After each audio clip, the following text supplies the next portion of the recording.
and welcome to the Real Life Sports Show. This podcast is for sports fans, whether you're playing it, interested in it, or looking to learn from high achievers. My name is Sam Adams. I'm known as the Real Life Coach. I'm a business owner and a life coach, and I work with sports professionals, athletes, coaches, and people in and around the industry.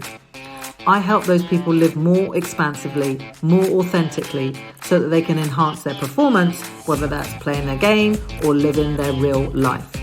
My background is in business. I've been in business for over 20 years in property. I've mentored and coached in that industry, and that led me into being a life coach. I'm super passionate about sports, and that's what led me to working in that industry and creating this podcast. In this podcast, I'm going to be talking to some amazing human beings, some elite athletes and people from that industry. We're going to be talking about the glory, the glamour, the achievements and the medals, but we're also going to go to the real life bit, behind the scenes, what it really takes to excel. We're going to talk about the guts, the determination, the grit and the grime. For you, the listener, you're going to get some great takeaways and insight, whether you're looking to achieve for yourself around your mindset or your personal development. This is the podcast for you. So, if you enjoy the podcast, I'd love for you to leave me a 5-star review and any comments you have. So here we go, the Real Life Sports Show.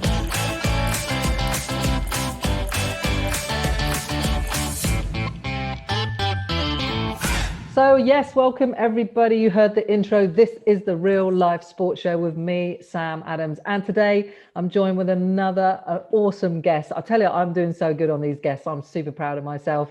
Reaching out to these incredible athletes, and so many of them are being so gracious to come back and say, hey, why not? Let's give it a go. And today I'm joined by Raquel Pennington. Rocky, I don't know if you prefer to be called Raquel or Rocky, or how is it? Either way. Sometimes my family calls me Rocky. All my friends call me Rocky. Fighting calls me Rocky. And then other times people call me Raquel. Although I must say, sometimes when people call me Raquel, I feel in trouble now. Yeah, it's like I'm a Sam. Samantha, but everyone calls me Sam. And then the only time I hear Samantha is I know that I'm in the doghouse, basically. It's usually by my mother. So I totally get that. So I'm going to call you Rocky, if that's okay. Sounds good. Awesome. So rather than me introduce you, if I could get you to introduce yourself, and then I will sort of tell the little story about how I came across you, because UFC is not my world. So yeah, who is Raquel Rocky Pennington? So I'm actually a Colorado native. I was born and raised in Colorado Springs, Colorado. I'm 32 years old. I've been an athlete since I was 5 years old. Super family oriented, super outgoing. I live a very adventurous, nonstop life, I guess you can say. I've been in the UFC. I'm ranked within the top 10 in the world.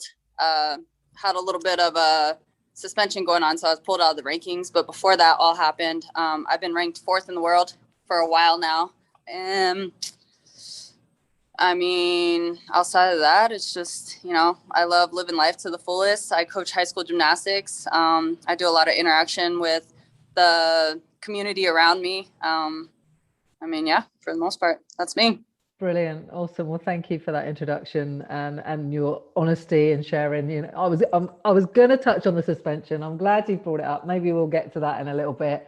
Let's see how this goes. Like I say, UFC is not my world. Like, I'm a massive, massive sports fan. Obviously, I'm based in the UK. So anyone listening to this, I'm in the UK. Rocky is over in Colorado. And UFC isn't my world, but a friend of mine loves UFC. My brother is a massive he loves all like American football, American sports. And he kind of likes all that fighting stuff as well. But one of my friends sort of has been throwing UFC sort of under my radar, as it were. And then I think it was on Instagram, I saw a video of you and your partner, because your partner is also a UFC fighter, correct? Yeah. So that, I think it came up, is it Together? There's an organization called Together. Yeah. And I saw a video of you and your partner, and I thought, hell yeah, do you know what? I think I'm going to reach out to these guys and see if I can get them on my podcast, because after my friend had, like I say, kept banging on to me about UFC and you want to get somebody from UFC, I thought, well, this is obviously serendipitous that you came into my radar and you graciously accepted to come on. So No, thank you so much for doing it. I mean, the whole point of the podcast is normally just a really relaxed chat. I mean, I work with athletes and sports professionals from a life coaching point of view, but I'm super interested in sport. I'm really keen to let people have an understanding of what it takes to be an elite athlete, mentally and physically, because you know what it's like when you love something. Like I say, I love all sports. The Olympics are on right now, night and day. I'm watching the telly. We think it looks so bloody easy. Do you know what I mean? It's like we have no clue really what it takes. A lot of work goes into it. Yeah, exactly. What it takes. And obviously I know from a point of view of dealing with some of my clients, but we kind of all want to know what goes on behind the scenes. So I just want to start firstly with just kind of like, how the hell do you get in to being a UFC fighter? I mean, that's not something you wait as a 5-year-old, 6-year-old kid, or maybe it is now. I don't know, but how the hell did that happen? I mean, I feel like nowadays the sport has definitely grown. It's becoming well known and it's a big thing. It's on the rise. And so, yeah, a lot of the younger generation, they're starting really young in it and growing and becoming phenomenal athletes, and they're going to have bright futures. For me, I mean, the first time I ever heard of MMA, UFC, any type of like cage fighting was I was 19 years old. I was actually visiting my dad in Florida at the time, and he's like, "Hey, watch this fight. Like, check out these kind of fights." And I always grew up, with boxing and everything and whatnot, but that was the only kind of fighting I paid attention to. And I mean, it was crazy when they're sitting there throwing each other around, they're wrestling, elbowing each other, kneeing each other. And I was just like, wow, this is crazy. But for me, I actually got into it. I broke my back and I couldn't take any of my athletic scholarships to college. So it was kind of a gear changer. I mean, I took an academic scholarship to the university here in Colorado, and I was just kind of going through rehab, getting back in shape. And my mom and I were at the gym one night working out. And I remember the first team I started with, they were training in a little yoga studio in the back of the gym with those little like 1/2-inch puzzle mats. Oh, yeah. They were tossing each other around like crazy. They were doing judo and all this stuff. And I was like, oh, well, that looks fun. It just looked intense. I love challenges. And I think for me, it was more so of a joke, just because at one point in time, I was about 12 and I told my parents I wanted to box. And they're like, no, you're too pretty and your teeth are way too nice. It's not happening. So I just grew up tomboy and like was kind of just roughed up with the guys that played tackle football out in the cul-de-sac between our houses on the pavement. And, I mean, that was just that. And so that's where the joke came in, because I was like, oh, well, you didn't want me to box, and MMA looks way more intense. Yeah. So I went and talked to the coach, and I think my mom at the time just thought it'd be something good to kind of get me motivated again, get me out of like that little like depressive state I was in. So I talked to him, and my first training session ever was a spar session. I got fed to the wolves, but it was pretty fun. And ever since then, I got addicted to the challenge. Discovered I was really good at it, fought my first fight 4 months later, and here I am 14 years later. Wow. That's amazing. That's amazing. And especially to go into a sport, like if you think, and I think about all the people I've interviewed for this podcast, most people get into their sport way before they're 19, right? They're doing it as a kid, football or whatever. And you do it for all your school years, your academic years. So to get into something at the age of 19 seems relatively late. Is that quite common for your sport? Yeah, I mean, for my sport, a lot of people started around that age, and they even start later. Like I said, now that the sport's really growing, kids are starting at a very young age. But when I first started, I mean, it wasn't something that was crazy well known. And so you were older. I think for me, it helped out just being an athlete. I mean, I grew up, like I said, in athletics since the age of 5. I've done every sport you can possibly think of. And so just pretty much having that foundation, having that discipline, that ambitious mentality. I think that's what pretty much helped me. Yeah. Do you, obviously you was into loads of sports as a kid, and I did read that about you actually. I think that's really common with a lot of athletes that I've spoken to, and you only got to look at I'm a massive tennis fan. Look at Ash Barty, who's just won, all these tennis accolades, #1 in the world. And she was an amazing cricketer. She can play golf to a high level. It's not uncommon that you get an elite athlete that's also good at pretty much lots of other sports. I mean, I would say, I'm not elite and I'm a lot older than you, but I just have that natural talent for sport. But I'm 54, like you're about 30, aren't you? Good. Oh, cool. Thank you. I think you're 31, 30, 31, aren't you, around that age, I think? 32. Right. Okay, cool. I mean, when you were a kid and obviously when you got like 19 and you want to give that a go then, because like, you know, how you said your family were a bit like, or your mum was a bit like, you know, with the boxing, but then, you know, MMA, which is like, just stands for mixed martial arts, right? I mean, it's brutal because it's just looking at it from my very sort of layman's point of view, there is no protection. It's full on, full out combat. Yeah. Tell me if I'm wrong. No, you're correct. You're correct. There's a big debate, you know, I mean, I will never take away from any sport. You know, I mean, being an athlete in general is just a hard thing to do. And so every sport has its challenges and whatnot, but there's a big debate when it comes to like boxers and MMA fighters, which is why you see a lot of the like boxing and MMA fighters trying to fight each other, or the boxers, just because, I mean, everybody kind of has their egos and has their pride, but at the end of the day, like you said, I mean, it's full blown out there. Like, it's not just flying. You have to worry about kicks. You have to worry about elbows. You have to worry about knees. You have to worry about takedowns. You have to worry about getting some sort of your body twisted up, getting choked. There's so much more to pay attention to. And I mean, in boxing, you're wearing heavier gloves as opposed to MMA. You have little 4-ounce gloves, and then you have open palms, you have open fingers. You're sitting there, and I mean, even with the kicks alone, like kicking each other, it's a different ball game. I mean, it's pretty brutal. And so we always make a joke every time, like, you cross another MMA fighter or something, we're like, oh yeah, we got a couple screws loose to be doing this.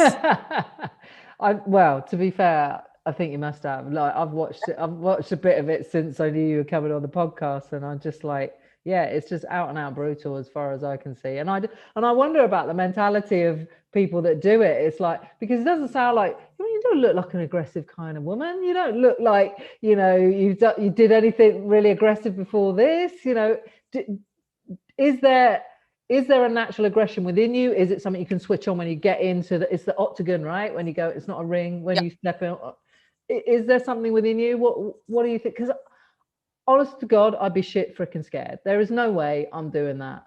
Like, no way. Yeah, I mean, you know, it's something that's not for everybody.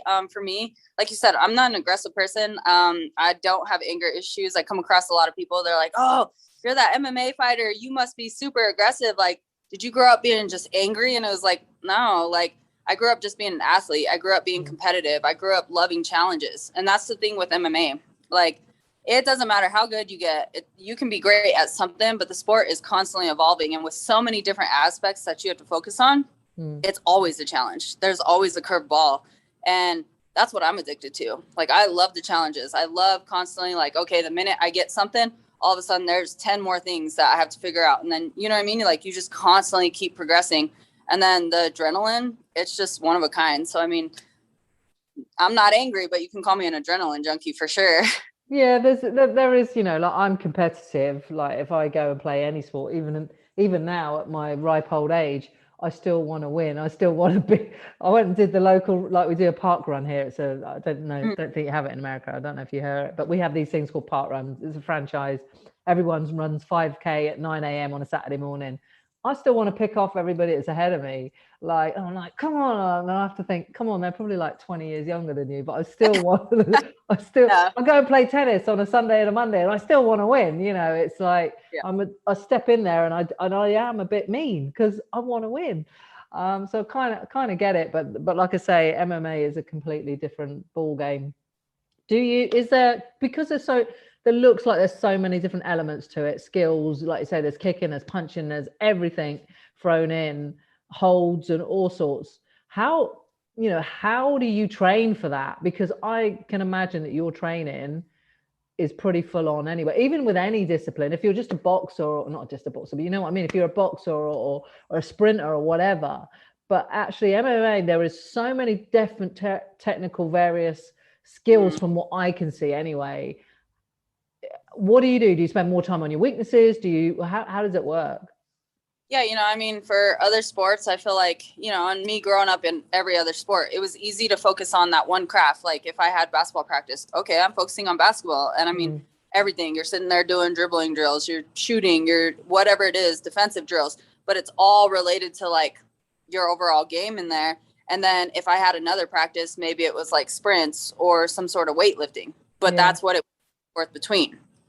And so with MMA, you know, it's harder because like you said, we do have so many aspects of it. And I mean, I have a busy schedule. Like it's hard to fit in everything. And I'm the type of athlete that like, I love overall MMA training so we can put it all together and whatnot. But I kind of use that when I'm in fight camp, and those will be my spar sessions to where it's like, that's when I tie everything together and we're doing full blown MMA and the intensity picks up. Other than that, I like to break down every aspect. So, you know, I mean, one morning I'll have kickboxing, Muay Thai. That evening I might have boxing. The next day I may have strength and conditioning, and then jiu-jitsu and wrestling. And you know what I mean? Like that's how the week goes. And then on top of that, focusing on nutrition and everything else, recovery, rest. So, I mean, it plays out for a very busy schedule. I do like to really focus on my weaknesses. But I do find a good mix in there, you know what I mean? And we kind of tie everything together. So it's like, all right, like as I'm warming up, I explain to my coaches what I did in my previous session. And then all of a sudden we'll tie that and we'll kind of like flow it in. Like it'll just be like a nice little flow. And then the intensity goes into, so if I started kickboxing that morning, maybe I'll do some shadow boxing drills into a nice wrestling shot. And then from there, I'm working on my wrestling into jiu-jitsu. And so it's kind of just like, kind of reiterating everything and getting a bunch of repetition of everything. But I mean, there is a big difference in my schedule from when I played basketball, volleyball, softball, ran cross country, did track, as opposed to doing MMA. Like it definitely keeps me busy. I don't think I've ever taken so many naps in the day. Usually but I love naps now. And so, yeah, I mean, the downtime and whatnot is super important, the recovery. Yeah, absolutely. I'm a massive fan of the downtime, the pauses and the naps. And, you know, we used to live in this world, didn't we? And certainly from my generation, it's like hustle, hustle, work, work. You know, even like with my training, like I still want to do something every day. And I've got a watch that tells me pretty much if I'm overtraining or whatever. And sometimes it will go, like, you need to have a recovery day. And I'm like, no, I don't want a recovery day. I want to run. All right.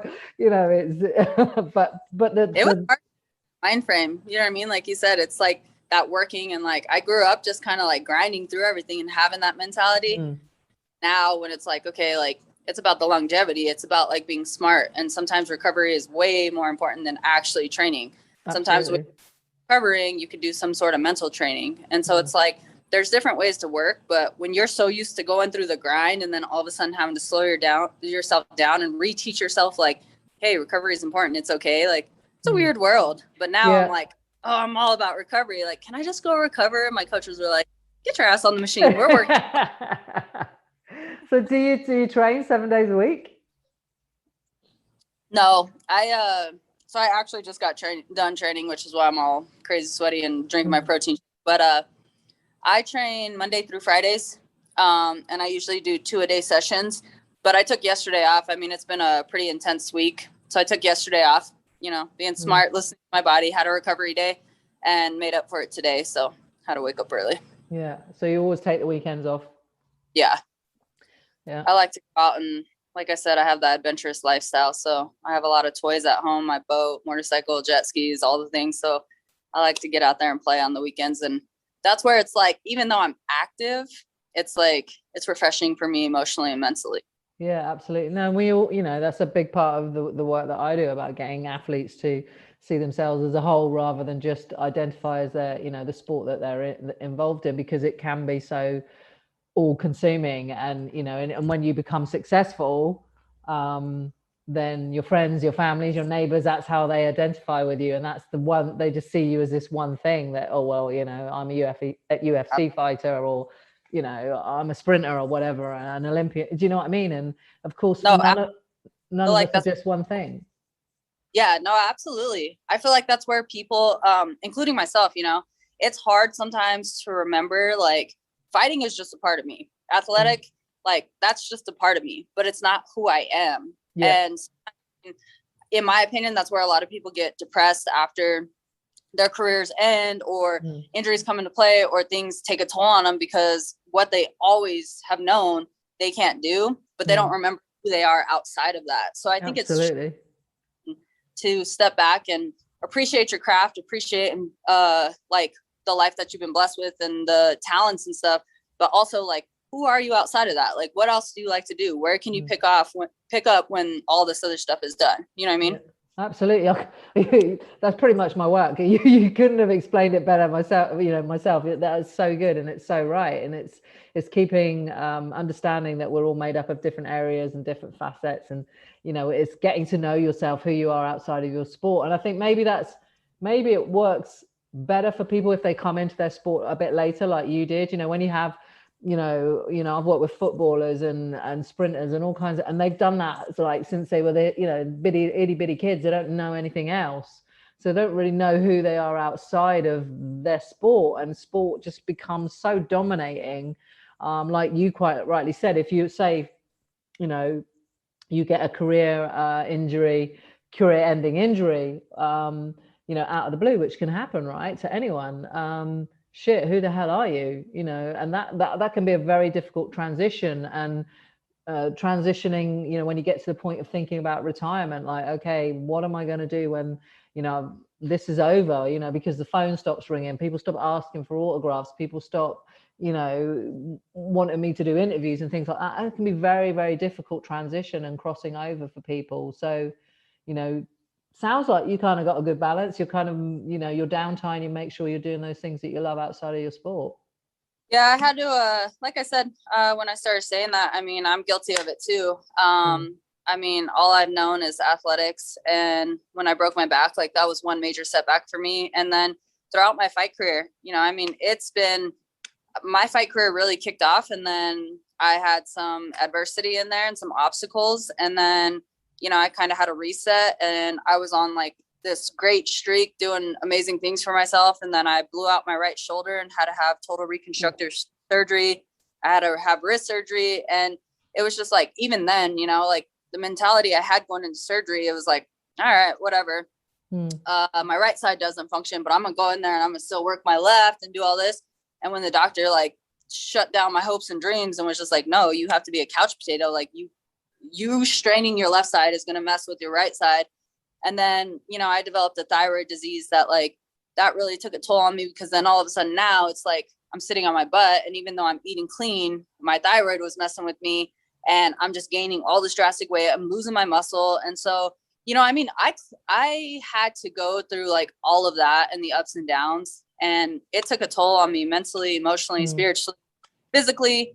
And that's where it was just like, how do I pull myself out of this? How do I like remember something different and whatnot? And like, it took work. It took a lot of work. It took a lot of like hardships. I mean, there was a lot of tears there. There was a lot of frustration, but I definitely, like, as much as I hated those times, like I'm truly grateful for it, because I feel like as a person, I've like matured. I've learned a lot about myself. I've emotionally evolved, and I feel like it only kind of just like, the best is yet to come with everything. You know what I mean? So it definitely changed my mentality, as frustrating as that all was to go through. Yeah, absolutely. No, that's really good. And I guess it's learning to accept what's in the now, accept what has been given to you, whether, that might feel quite tough or whatever, but actually this is exactly where you're meant to be. And embracing everything, which is not easy. That's stuff you have to work on. You mentioned that you do the kind of mindset stuff as well as the physical stuff. What kind of stuff do you do? What kind of things have you learned around the mindset? And because that's got to be a massive part of what you do, getting in in the octagon to fight. And, how do you work on your mindset, and how's that changed over the years? A lot of people are just like, oh, MMA is so much physical and blah, blah, blah. Like, for sure. It's definitely physical. It's a crazy sport. Any sport. But for me, I always say that it's 90% mental and 10% physical. I mean, to get in there, to walking to the octagon is probably one of the hardest things to do. Like, it's all the emotions that come flooding with it. And even though here I am 14 years later and it isn't my first rodeo, I mean, the emotions just get more and more intense. Like, the excitement is there, but then like, how do you deal with all those emotions? And being ranked within the top in the world, like, it's a hard place. Like, the competition isn't getting easier, and you're getting locked into an octagon where somebody else wants to take your head off just as much as you want to take theirs off. Like, there's a lot to process there. But for me, I mean, I think I had a really bad habit of relating to the past. It was just like, oh, like I could remember when I was 24 years old and I was like, oh, well, I was this kind of athlete. I was that. And it's almost that thing of like being versus becoming. And so it's like, you know, like look back onto like me at 24 and like, was I a great athlete? Sure. But like, what have I learned since then? So I've learned to slow my mentality down in that and like look at the growth that I've done. And like, would I actually want to be my 24-year-old self again? Not at all. Like I actually, even though those struggles and everything that I went through, even though my body may have been different back then, like to see the strength that I have now, the like all the different things, you know, I mean, I feel like I'm just like a more mature version of myself. Like I truly am a veteran and pioneer of the sport for women's MMA. And it's just like, so that's one big thing for me. You know, I mean, emotions, they can get the best of anybody. And I think it's just about how you control those. So for me, sometimes if I feel emotional, I just got to take a step back. I love to journal, and it may not even be writing down my feelings, but it may be writing down like a couple things that I'm grateful for throughout the day, reminding myself of those things. Or sometimes it just may be, oh, hey, I want to like hit these goals. I'm crazy, like OCD. And so I just like, sometimes I have to just slow down, even though I'm like training and I have 12 other things that I want to go do afterwards and get myself overwhelmed. Like it's just all about, you know, I feel like you're as good as your mindset. So absolutely. you just got to slow yourself down. At the end of the day, things get done all the time. So as much as we feel overwhelmed, as much as we have unnecessary stress sometimes, because if you look at it, when we stress, a lot of it's just unnecessary. But if we take that breather, slow down, maybe jot down a couple things, take a couple steps back, like life is definitely 100% different. So that's just me. Like I said, I'm journaling, the being versus becoming, love that. Yeah. Attitude for the day. No, I love that. I love that. I love that you journal. I journal as well. You know, I have a membership group and you know, the guys within that, they all journal. I encourage all my one-to-one clients to journal. And like I said, it doesn't necessarily have to be about, you know, thinking emotionally. It's one of those things that just getting all of this scrambled noise in your head out and just releasing that valve and clearing the muddy waters and just letting it settle. You what, sorry? Do you ever go back and look like what you write? Sometimes, you know, I don't like to. Do you do that? Do you go back?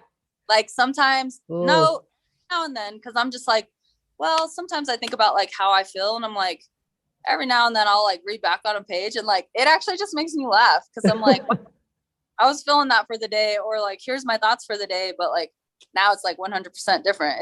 It's interesting how like our minds work. Yeah, and it is, you know, like I think. I remember last year I went back, I was clearing out a cupboard and I found some old journals because I keep them all, but I don't go and read them. And then I picked up one and I just flipped through it to have a look, and it was a year old. Well, my life had massively changed. I'd gone through a divorce. It was a shit show. So reading those pages is just like, who the fuck is that? You know, it's just like, because it was just chaos, mental chaos on pages. So, and since then I'm like, no, I'm not reading anymore. That close. Yeah. But I think for me, it's just getting rid of the noise. And, you know, I've got a couple of clients, like, and I was talking to one this week, and she is so like an amazing journaler, but she will go back and read it and reflect on it. And I guess it's just finding what works for us. Like you say, you know, it's great to hear you say that you do it, but some people are going to read back that stuff. Some people aren't. I do think there is there's some good learning that can be done from looking back on it to see how far you've come. I think for me, looking back is only about seeing how far you come and nothing else. You know, looking back to see the strength, the resilience you've gained, and that actually you've changed so much and you're actually a better version now because you're going to be. And that's, for me, that's the only reason to look back on anything really. Quote where it's like the rear view mirror is smaller for a reason. Exactly. And like when you put that in a life perspective, like that is the truth. And so like I really love that because it's like, okay, you can look back, but like you said, look at the small things, look at like where you've grown to. Don't go back and like look at like all that and bring up all that negativity back in yourself. And for me, like, you know, again, this is something I do with clients and the membership and anyone, we can all do it, right? It's just you know, it's called the 3 R's. You review, you reflect, and you reset. And that's what looking back about. I do it every Sunday. I look back over the last 7 days. I reflect on it. I review it. Just nothing massive, just 20 minutes. And then I reset and I think, okay, what do I want to carry forward from the last 7 days? What didn't go well? What can I adjust? What can I change? What brought me joy? Okay, that's what I want to carry forward into next week. And that's what I want to get rid of. I don't dwell a lot of time on it. And I do encourage people to do that. And I think, you know, yeah, I think that just works really well for all of us as well as athletes. Yeah, for sure. Okay, let's dig into your fights then, because I've seen some of your photos and fights. Oh my God, scares the shit out of me. What would you say what was your lowest point within the sport and fighting, as in terms of fights? Like not I know you've had some controversy, but in terms of fights, what would you say? I really hated that fight for whatever reason. Honestly, I mean, if I look back on a fight, you know, I mean, obviously I fought for the world title in my career. Not many people get that opportunity. And like, that was a super frustrating fight. Cause that was in a time frame that I was coming back from an 18-month layoff. I was coming back from all the surgeries. I was coming back from the thyroid issue. And then we were originally scheduled for December. And I ended up breaking my leg in October, barely avoided amputation, had a lot of nerve damage done. And at this point, like, I was already just done. Like, I wanted to be back to what I was used to doing and like feeling like myself. And so I pushed myself, and like, as frustrating as that was, and as, I mean, that being the biggest fight of my career so far, like, I mean, of course, I think anybody would probably pick that fight, but I honestly have to say, even though that was like one of the biggest struggles and whatnot, and it kind of just like broke me mentally and emotionally, just with everything I was going through. I think the fight afterwards, when I fought Jermaine de Rondamie, like I fought in my hometown or my home state. Yeah. I was being tested for thyroid cancer at this time. I started the fight camp. Like it was almost like I just like wasn't me. Like I should have never taken that fight. Like I should have taken the time off. And, you know, everybody's like, oh, it's the 25th anniversary of the UFC. It's in Denver, Colorado. Like, you need to be on this card and blah, blah, blah. And like, I just listened to everybody else besides myself. And I was like, well, you know, maybe if I just push, like, I'll get back type thing. And, you know, I mean, that fight to this day, like, I haven't gone back and watched it because it's not a fight that's like going to help me in any shape or form. I was not there at all. Like, I cannot remember fight week. I don't remember stepping into the octagon that night. I can't picture her across the cage from me. You know, I was supposed to be at media day on Thursday, and instead I'm at an ear, nose, and throat specialist because I woke up with the double ear infection on top of everything. I ended up missing weight, and like, I believe hardcore, like, we have 2 jobs: make weight and go out and fight. And like, it broke my soul to miss weight because I believe in being professional. So that was super hard. And like, I just like, I feel like in that fight, like, I really just lost myself, like, during that fight week and everything. And then everything you could think of just was going wrong. And I was just like, oh, fuck it. Like, I'm going out there and I'm going to fight. And like, as soon as it was all said and done, like I said, I don't remember like even a glimpse of it. You know, Dana White was like, are you okay? And I was like, no, I'm not fucking okay at all. And like, everybody was like, what's going on here? You know? And then after that, like, it was just like, I've never cared about anybody's opinions. Like, I can care less about the stuff that people have to say on social media, because I mean, everybody in the world has an opinion. But then, and if you want to try to, I doubt you'll last about even 30 seconds. So go on with your nonsense. But I started letting that phase me. You know, I was listening to people and they were like, oh, Raquel looks like a freaking, what did they call me? A fat lesbian soccer mom. They said that I looked like I sat around and ate Twinkies all day. Like, all kinds of, it was just one sick comment after another. And it was like, you know, I already was like hard on myself. Like, I already didn't know what was going on with my body. I already was like scared enough. So I'd actually have to say, like, that was the fight for me that like was the hardest one of my career so far. And that was, it wasn't even the fight. It was everything on before.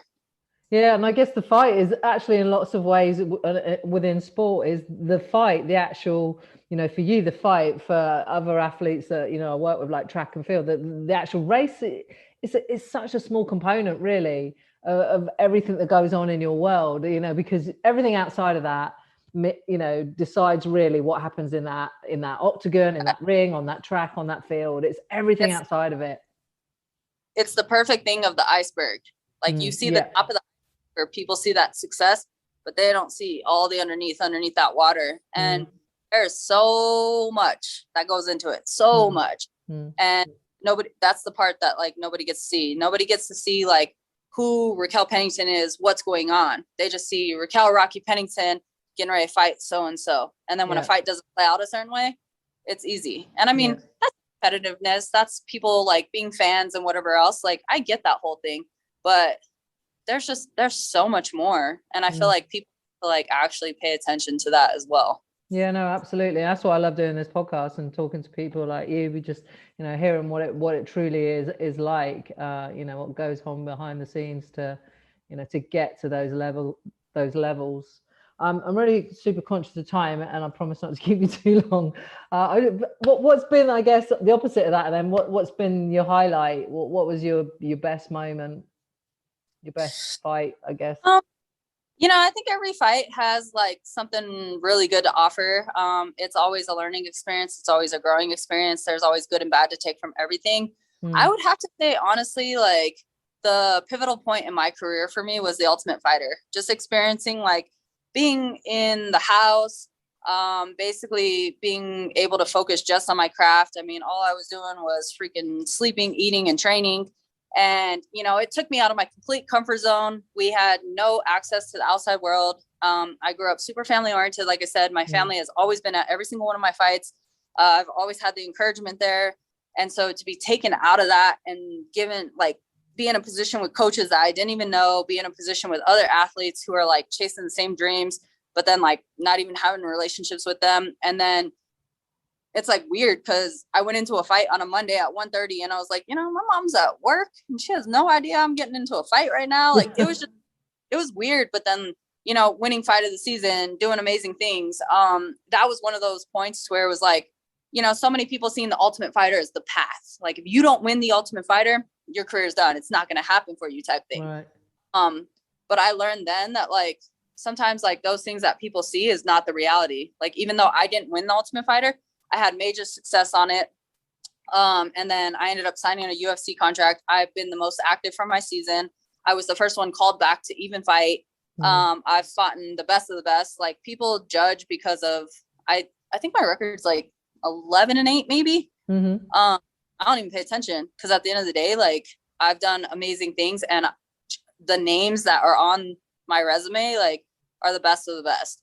And so it's just like, that was the pivotal point. And that was like the big thing. And then another moment that stands out for me was being part of making history at Madison Square Garden when UFC was finally allowed to fight in New York. And it was a major card. The arena was just one of a kind. I actually fought my coach of the Ultimate Fighter. And then we were kind of like teammates / friends.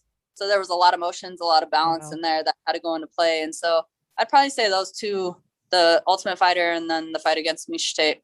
Yeah, amazing. Thank you so much for sharing that. What would you say is what's your aspirations? Because I don't know how much longer do you think? You say fit, physically fit, mentally fit. How much longer do you hope to continue to fight for, and what are your aspirations in that time? I feel like back in the day, anybody who looked at an athlete in their mid-30s would be like, "Oh, that's old for a sport." But times are changing. Medical is completely different. Like recovery is completely different. So I mean, like the longevity is just different. Like I feel like I'm 32, getting ready to be 33 in 2 months, and like I feel like I'm just now hitting my prime. I remember when I first started sport and I fell in love and everything, and I was doing all this stuff. I was like, oh yeah, I'll probably stop around like 32, 33, and then I want my family and all this other stuff. And now like I'm at that point, and I'm like, oh yeah, right. Like I'm just like I'm there, and so. I probably want to fight for at least 5 more years. Obviously the ultimate goal is to be the world champion. And then, I feel like being a true champion, like you have to defend your belt a few times. and like prove you deserve that. And like, that's where you're at. And like, not so much to the world, but to yourself. And that's what I've spent so much time working for. Like you said earlier, I mean, the fight is just a small piece. And sometimes when the emotions get high, my coach and I talk about it, and he's like, how many times in this fight camp did you fight this fight? And I'm like, well, shit, with how much work I put in every single day and the amount of hours, like hundreds of times. And he's like, exactly. All I need from you is a maximum of 15 minutes.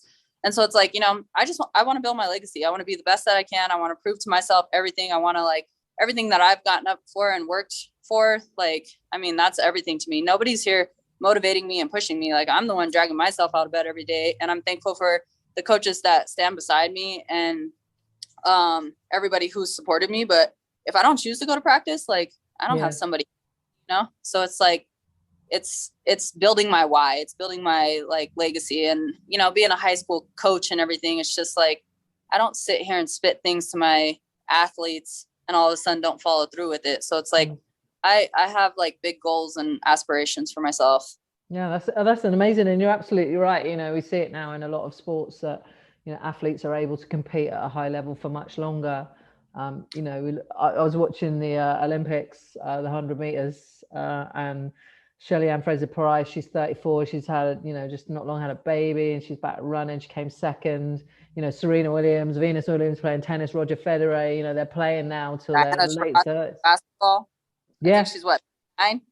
Yeah, absolutely. So that, you know, there is much more longevity. You're absolutely right. You know, we can keep ourselves pretty fit, and you know, we've got so much more technology around diet and like you say, mindset. You know, most athletes I talk to will say, yeah, mindset and mental health is like 80% of it. You know, because let's be honest, we can all get in the gym and train, but you can have all the skill in the world, but if you don't have that mindset and that will, it's useless. It's useless. Say, going to the gym, you can take your vitamins, you can work out as hard as you want, but if your head and your heart ain't right, it don't matter. Yeah, absolutely. So what does it take to get you in a position to fight for the world championship then? Because you know, obviously I don't understand fully how it works, and I'm pretty sure some of the people listening to the podcast won't understand. You know, I think for me, obviously I'm coming back off of a layoff and whatnot. So I'm scheduled to fight in September. It's going to go out there and just put on a great performance. And I think just with my position and everything, I'm only a couple fights away. But, you know, at the end of the day, a fight's a fight. I can go out there and put on a freaking highlight performance of my career, and all of a sudden things can be different. I can be the next person up for the world title. Is it an invitation thing then, like boxing?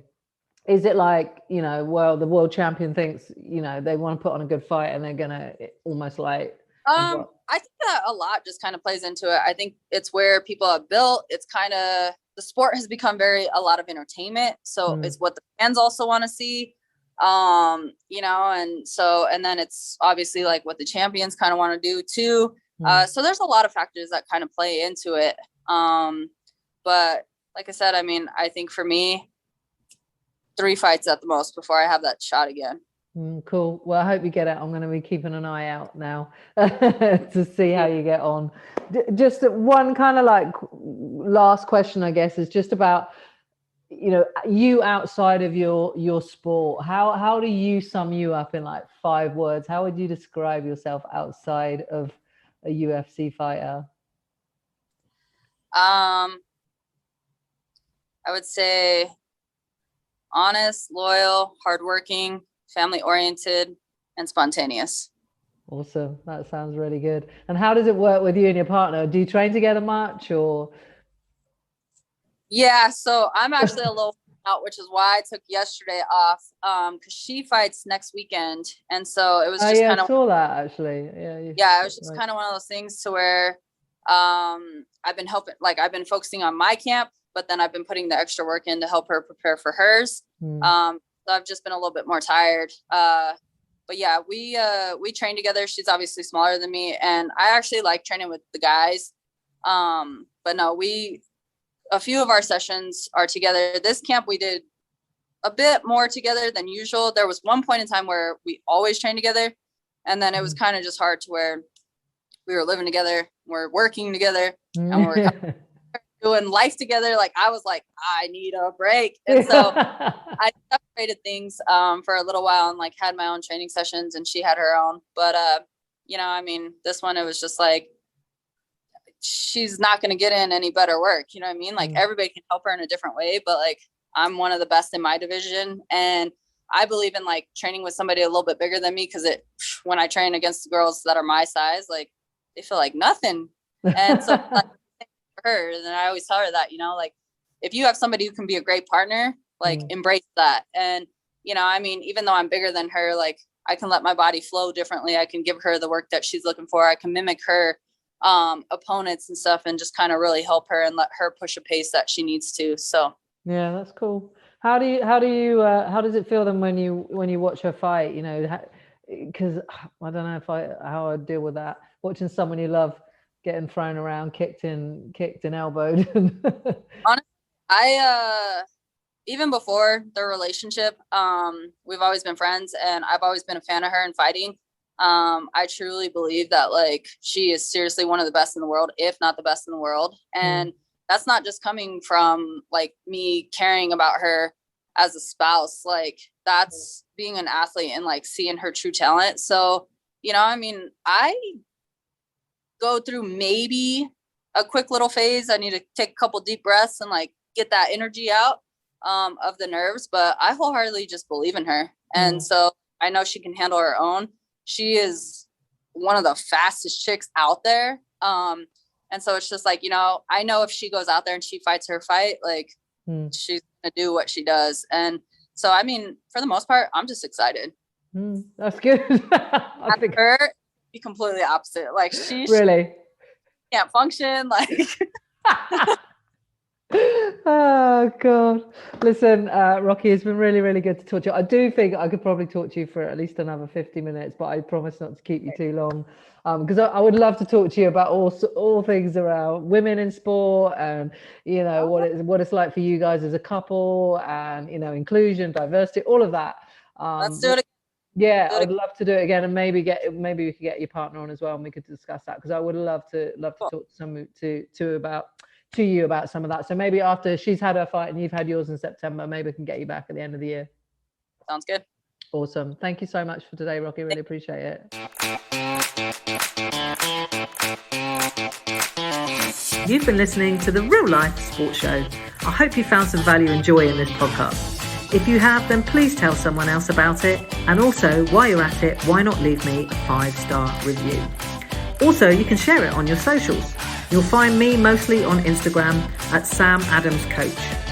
You can also check me out at my website, sam-adams.com. Send any comments or any interest in coaching or speaking to my Instagram. Just drop me a DM. I look at all my messages and I respond to every single one of them.